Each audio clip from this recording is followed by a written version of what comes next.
ভয়াবহ দাবানল। লস অ্যাঞ্জেলসের আগুনে গ্রাসে আমেরিকার বিনোদন নগরী।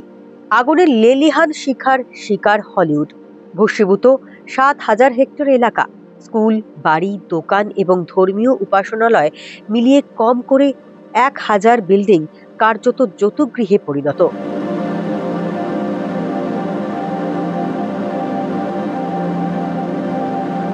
আগুন ছড়িয়ে পড়ার কথা জানার পরই ভাইস প্রেসিডেন্ট কমলা হ্যারিস সহ শীর্ষ কর্তাদের নিয়ে বৈঠকে বসেন প্রেসিডেন্ট জো বাইডেন।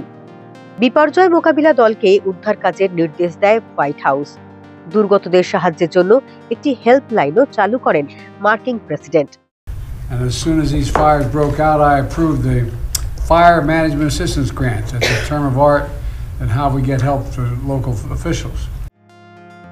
ক্যালিফোর্নিয়া স্টেটে পুড়ে ছাই অ্যান্থনি হপকিন্সের ৫০ কোটির বাড়ি।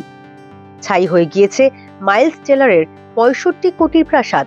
২০১৯ সালে ৪,০০০ স্কোয়ার ফিটের যে বাড়ি কিনেছিলেন আনা ফারিস, তার আর কোনো অস্তিত্বই নেই। দক্ষিণ ক্যালিফোর্নিয়ায় দাবানলে গ্রাসে প্যারিস হিলটনের বাড়িও।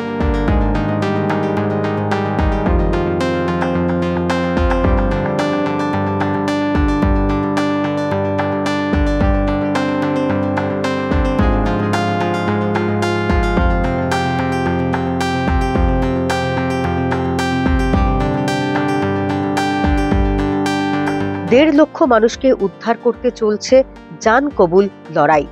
লাফিয়ে লাফিয়ে বাড়ছে মৃত্যু। লস অ্যাঞ্জেলসের পুলিশের বক্তব্য, ঘন্টায় ১০০ মাইল গতিতে হাওয়ার সঙ্গে ছড়ায় আগুন। হাওয়ার গতিবেগ কম হওয়ার পরেই হেলিকপ্টার নিয়ে শুরু হয় উদ্ধার কাজ। ফলো করুন আনন্দবাজার অনলাইন।